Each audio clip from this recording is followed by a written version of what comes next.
Hello दोस्तों, नमस्कार। आप सभी का स्वागत है हमारे यूट्यूब चैनल उड़ान म्यूजिक क्लासेस पर। तो जैसे कि हमने पिछले दिन संगीतकारों की जीवनी में कुछ नामचीन व्यक्तियों के जो जीवनी है वो सब हम लोगों ने किया है। तो आज भी हम संगीतकार की जीवनी को लेकर के आए हैं और ये काफ़ी इम्पोर्टेंट क्लास है जो संगीत के बीपीएससी टीआरई 4 की तैयारी करने के लिए या स्टेट की तैयारी करने के लिए लगे हुए हैं। तो आइए बिना विलंब किए हम लोग क्लास की ओर चलेंगे। तो फिलहाल हम आप लोगों को बता दें कि जो व्यक्ति तैयारी कर रहे हैं वो यूं ही ऐसे वीडियो देख लेंगे कि याद हो जाएगा, तो इससे कोई फायदा किसी को होने वाला नहीं है। तो हम तो ये कहेंगे कि भैया एक आप कॉपी ले लीजिए, एक पेन ले लीजिए और वीडियो देखते रहिए। देखने के बाद स्किप कर करके, रोक पॉज कर करके इस वीडियो के जितने भी नोट्स है वो बना लेंगे। तो आइए हम चलते हैं क्लास की ओर। तो आज के जो महत्वपूर्ण नाम है उनमें से एक नाम है मल्लिकार्जुन मंसूर। ये काफी इम्पोर्टेंट नाम है संगीत की जीवनियों में। तो जानेंगे मल्लिकार्जुन मंसूर के बारे में।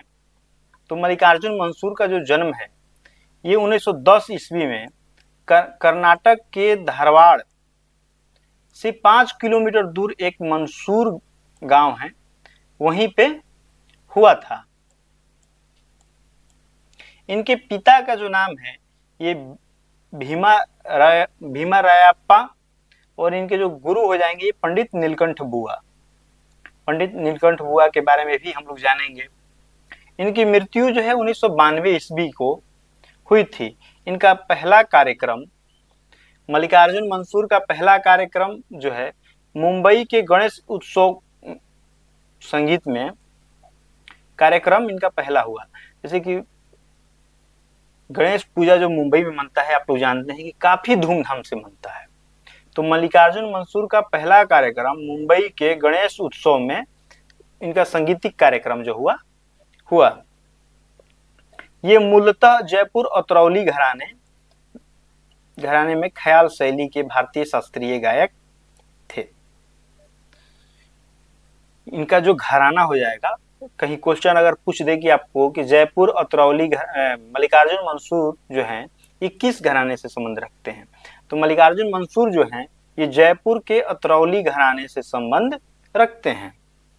अब इनको कौन कौन से पुरस्कार मिले, इनको कौन कौन पुरस्कार से सम्मानित किया गया, कब किया गया, तो इनको 1970 में पद्मश्री, 1976 में पद्म भूषण, 1992 में पद्म विभूषण तथा 1982 में संगीत नाटक अकादमी द्वारा सम्मानित किया गया। अब हम जानेंगे गंगूबाई हंगल के बारे में। ये कर्नाटक राज्य से संबंध रखती हैं और ये जो है दक्षिण भारत के कलाकार हैं। तो श्रीमती गंगूबाई हंगल का जो जन्म है ये 1913 ईस्वी में धारवाड़ जो कर्नाटक राज्य में पड़ता है और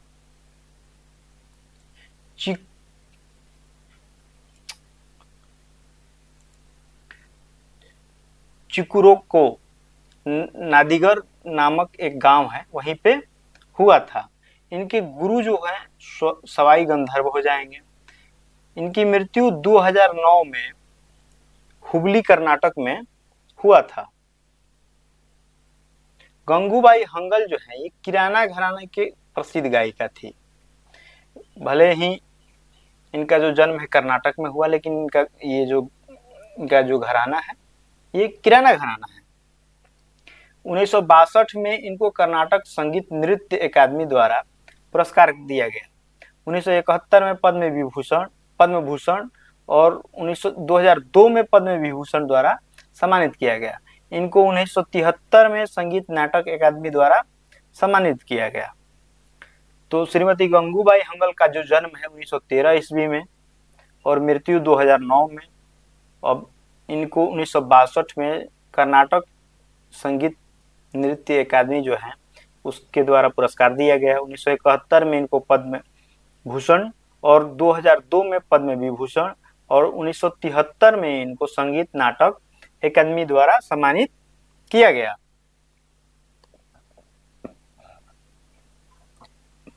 अब जानेंगे केसरबाई केरकर के बारे में। केसरबाई केरकर का जन्म 13 जुलाई 1892 ईस्वी में गोवा के केरी गांव में हुआ था। इनके गुरु जो हैं ये अल्लाह दिया खां हो जाएंगे। इनका जो घराना है जयपुर अतरौली घराना है। इनकी मृत्यु सितंबर 1977 ईस्वी में गोवा में हुआ था। 1953 में इनको संगीत नाटक अकादमी द्वारा सम्मानित किया गया। पद्मश्री द्वारा इनको 1969 ईस्वी में और महाराष्ट्र सरकार ने इन्हें राज गायिका की उपाधि 1969 ईस्वी में दी। गुरु रविंद्र ने केसरबाई को, जो केसरबाई केरकर हैं, इन्होंने गुरु रविंद्रनाथ द्वारा सुरश्री उपाधि सम्मानित किया गया था। अब हम जानेंगे हीराबाई बड़ौदकर के बारे में। इनका जो जन्म है 1905 ईस्वी में मिराज में, जो महाराष्ट्र में पड़ता है, वहां पे हुआ था। हीराबाई बड़ौदकर जी के बचपन का नाम चंपाकली और इनके पिता का नाम उस्ताद अब्दुल करीम खां था। इनके माता का नाम ताराबाई और इनके गुरु का नाम अब्दुल वाहिद खां।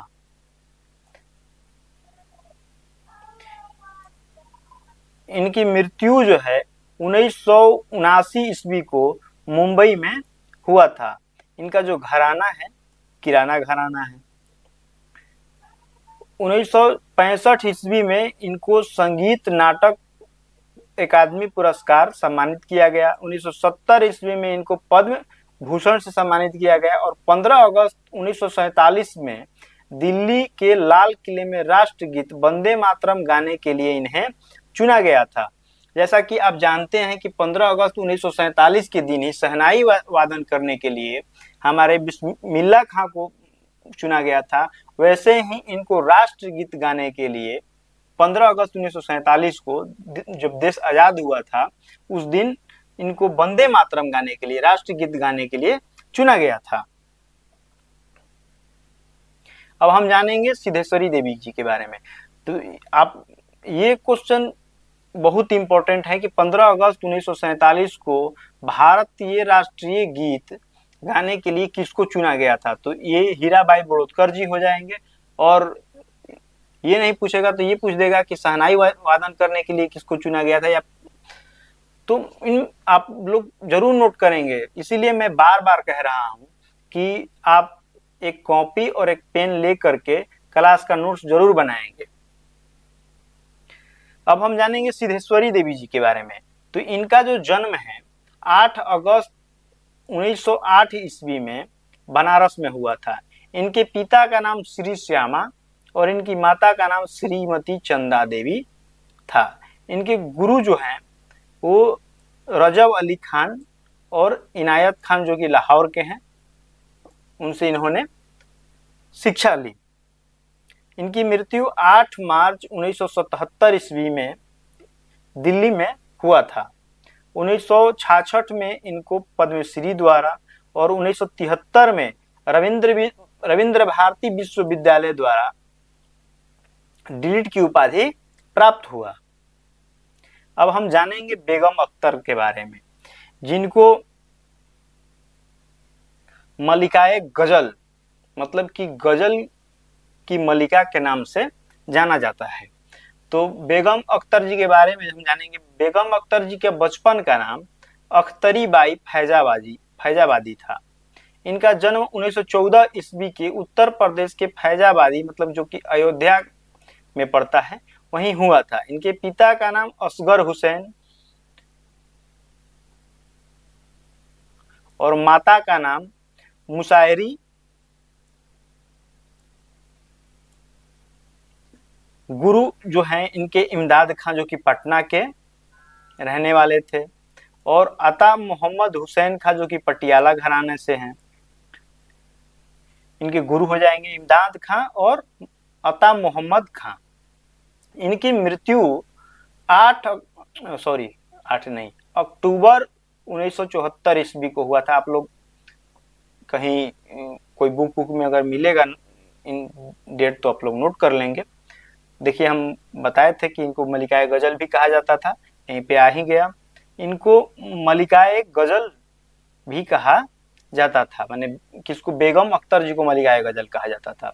1972 ईस्वी में संगीत नाटक अकादमी द्वारा इनको सम्मानित किया गया और 1968 ईस्वी में इन्हें पद्मश्री और 1975 ईस्वी में इनको पद्म भूषण द्वारा सम्मानित किया गया। अब हम जानेंगे शोभा गुट्टू जी के बारे में। शोभा गुट्टू का जो जन्म है ये 1925 ईस्वी के बेलगाग कर्नाटक में हुआ था। इनके बचपन का नाम भानुमती शिरोडकर था। इनके माता का नाम मेनकाबाई शिरोडकर था। ठुमरी की रानी के रूप में ये 5 दशकों तक गायकी की। मतलब 5 दशक का मतलब होता है, एक दशक के मतलब होता है 10 साल, तो 5 दशक का मतलब हुआ 50 साल। देखिए ये कितना लंबे समय तक इन्होंने अच्छी तरह से ठुमरी का गायन किया कि ठुमरी की रानी के रूप में इन्हें 5 दशक यानी कि 50 वर्षों तक जाना गया। इनका जो घराना हो जाएगा ये जयपुर अतरौली घराना हो जाएगा। इनके गुरु जो हैं ये नत्थन खां जी हैं। इनकी फिल्म जो है पाकीजा तथा फागुन फिल्मों में इन्होंने गायकी की। ऐसे तो बहुत सारे फिल्मों में गायकी की, लेकिन प्रमुख जो फिल्म है वो पाकीजा तथा फागुन। और मैं तुलसी तेरे आंगन की एक गाना है जो कि सैया रूप की गाई, मतलब मैं तुलसी तेरी आंगन की एक जो फिल्म होगी या गाना है, आप लोग देख लेंगे। वैसे तो हम बहुत सारा गाना जो है सुने नहीं है या बहुत सारे फिल्म देखे नहीं है। तो इन्होंने 1987 ईस्वी में संगीत नाटक अकादमी द्वारा और 2002 में पद्म भूषण द्वारा सम्मानित किया गया। इन्हें लता मंगेशकर पुरस्कार, साहू महाराज पुरस्कार, महाराष्ट्र गौरव सम्मान से इनको सम्मानित किया गया। किसको सम्मानित किया गया भाई? तो शोभा गुट्टू को। 1987 में संगीत नाटक अकादमी, 2002 में पद्म भूषण और लता मंगेशकर पुरस्कार, साहू महाराज पुरस्कार और महाराष्ट्र गौरव सम्मान से इनको सम्मानित किया गया। अब हम जानेंगे सविता देवी जी के बारे में। तो ये जो सविता देवी जी थी ये आपके उत्तर प्रदेश के बनारस घराने से संबंध रखती थी। इनका जो जन्म है 1940 ईस्वी में बनारस में हुआ था। इनके माता का नाम सिद्धेश्वरी देवी जी था और इनका जो घराना है ये बनारस घराना है। इनके पहली गुरु इनकी माता ही थी। आप जानेंगे कि सिद्धेश्वरी देवी जी बहुत ही अच्छी गायिका थी, जो हमने पिछले क्लासों में सिद्धेश्वरी देवी जी के बारे में हम लोगों ने किया है। इनका जो घराना है एक बनारस घराना है। किराना घराना के मणि प्रसाद और दिलीप चंद्र बेदी से इन्होंने प्रशिक्षण प्राप्त किया। बाद में चल के इन्होंने अपने माता से सीखने के बाद इन्होंने मणि प्रसाद द्वारा और दिलीप चंद्र बेदी जी द्वारा, जो कि किराने घराने से थे, इन्होंने उनसे शिक्षा ली। इनकी मृत्यु जो है 20 दिसंबर 2019 को नई दिल्ली में हुआ था। अब हम जानेंगे गिरिजा देवी जी के बारे में, जो कि बनारस घराने से संबंध रखती थी और ये बहुत अच्छी कलाकार थी और इन्होंने ठुमरी, पूर्वी, लोकगीत, होली, कजरी, ददरा, मतलब कि इन्होंने बहुत सारे क्षेत्रों में गायन अपना किया, लेकिन इनको प्रमुखतः ठुमरी के रूप में अधिकतर जाना गया। अब हम जानेंगे इनका जो जन्म है 8 मई 1929 को वाराणसी में हुआ था। इनके पिता जो हैं वो रामदास राय जी हैं। इनके गुरु जो हैं सूरज प्रसाद मिश्र, सूरज प्रसाद मित्र। और सूरज प्रसाद मित्र के मरने के बाद इन्होंने श्री चंदा मित्र द्वारा शिक्षा ग्रहण किया। इनकी गिरिजा देवी जी का जो मृत्यु है 2017 में कलकत्ता में हुआ था। 1951 ईस्वी में अपना पहला सार्वजनिक कार्यक्रम इन्होंने बिहार में ही दिया था। तो हो सकता है बिहार का एग्जाम है तो पूछ दे कि गिरिजा देवी का पहला कार्यक्रम कहाँ हुआ था। तो गिरिजा देवी का पहला कार्यक्रम बिहार में हुआ था।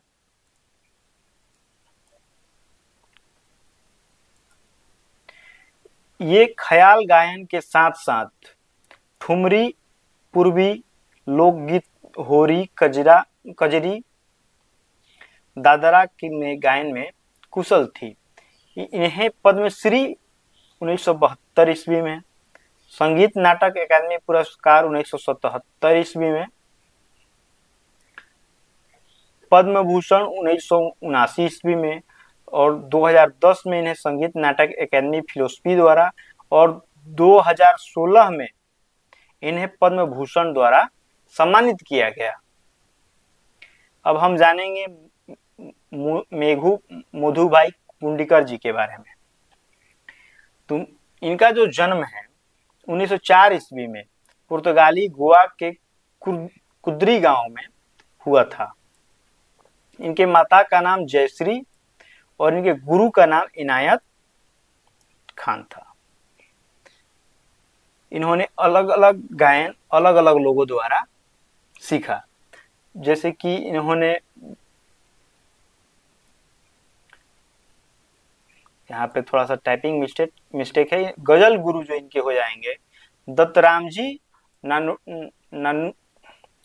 नानोडेकर और कथक गुरु सियाराम लाल। इनकी मृत्यु जो है फरवरी 2001 गोवा में हुआ था और ये जयपुर अतरौली घराना से संबंध रखती थी। 1968 ईस्वी में इनको संगीत नाटक अकादमी द्वारा और 1974 में पद्म भूषण द्वारा सम्मानित किया गया था। कुछ नहीं तो कम से कम आप पद्म भूषण, पद्मश्री और पद्मश्री, पद्म भूषण, पद्म विभूषण, भारत रत्न, ये 4 तो पुरस्कार आप कम से कम याद रखेंगे कि किसको कब प्राप्त हुआ था। आगे है किशोरी अमोनकर जी, जो कि मेघूबाई कुंडिकर की पुत्री हैं। किशोरी अमोनकर जी का जो जन्म है 1932 ईस्वी में मुंबई महाराष्ट्र में हुआ था। इनकी माता का नाम मधुबाई कुंडिकर है। इनकी मृत्यु जो है अप्रैल 2017 मुंबई में हुआ था। इनका भी घराना जयपुर अतरौली घराना है। ये ख्याल और शास्त्रीय विधाओं, ठुमरी, भजन की कलाकार थी।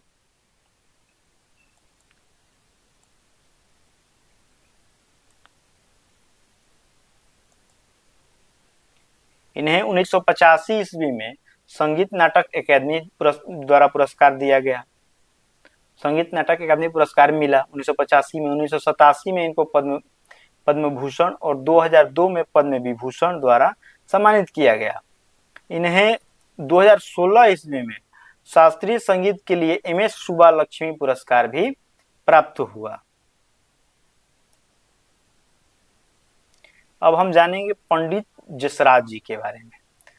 पंडित जसराज जी जो हैं ये भी बहुत बड़े नामचीन गायक हैं। पंडित जसराज का जन्म 28 जनवरी 1930 ईस्वी को हिसार जिले के एक गांव है पिल्ली मड़ोरी, जो कि हरियाणा में पड़ता है, वहीं पे इनका जन्म हुआ था। इनके पिता जो है पंडित मोतीराम और पंडित जसराज की मृत्यु जो है 17 अगस्त 2020 ईस्वी में हुआ था। पंडित जसराज जो हैं ये मेवाती घराना के शास्त्रीय गायक हैं। इनका उपन्यास है इन्होंने एक उपन्यास की रचना की जिसका नाम है जासरंगी की रचना।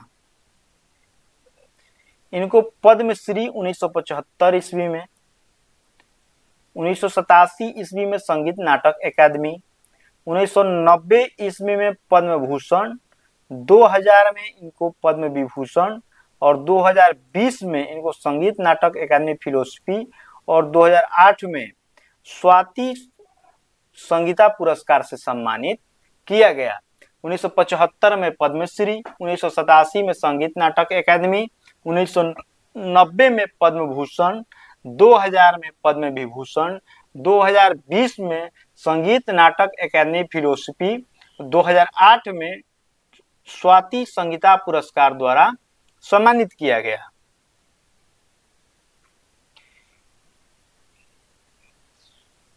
इन एक छोटा सा नोट है कि माइनर प्लेटनेट सेटर द्वारा अगस्त 2019 में एक क्षुद्र ग्रह नामकरण पंडित जसराज के नाम पर किया गया। यहाँ पे थोड़ा सा टाइपिंग मिस्टेक है, आप लोग सुधार लेंगे। पंडित जसराज के नाम पर किया गया।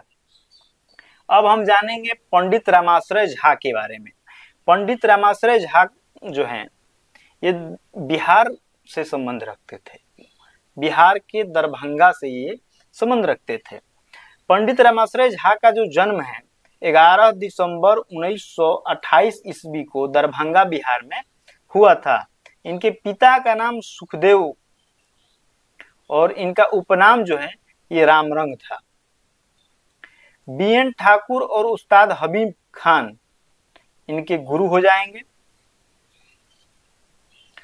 इनका जो निधन है 2009 में कोलकाता में हुआ था। इनकी एक रचना है अभिनव गीतांजलि और 2005 में इनको संगीत नाटक अकादमी पुरस्कार द्वारा सम्मानित किया गया था।